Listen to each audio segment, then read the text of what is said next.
Oi gente, tudo bem com vocês? Hoje é o último dia para participar do processo seletivo de estagiários para a Câmara Municipal.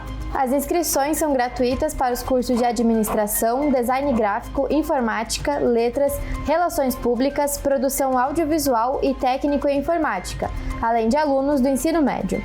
A Bolsa Auxílio é de R$ 644,36 para 4 horas diárias e R$ 1.065,82 para 6 horas.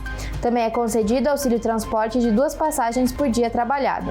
As inscrições podem ser feitas pelo QR Code que aparece na tela ou acessando o site da Casa Legislativa na aba Institucional, no link Processo Seletivo de Estagiários. Eu também trago uma informação muito importante para o período de eleições que estamos passando. O aplicativo Pardal 2024, desenvolvido pela Justiça Eleitoral, está disponível para download. A ferramenta possibilita denúncias sobre desvios nas campanhas eleitorais, propagandas eleitorais irregulares na internet e outras formas de propagandas inadequadas especificadas no próprio aplicativo. Uma forma do cidadão ser o fiscalizador da democracia. Agora, falando um pouco sobre cultura, o espaço Ponto Coletivo vai promover um bate-papo sobre o Bloco da Ovelha. O encontro é nesta quarta, dia 21 de agosto, às 7h30 da noite, com entrada gratuita. A conversa é com Léo Ferrolho e Vicente, idealizadores do bloco. Eles vão contar como tudo começou e quais são as inspirações para a criação das músicas. O Bloco da Ovelha comemora 10 anos de existência no ano que vem.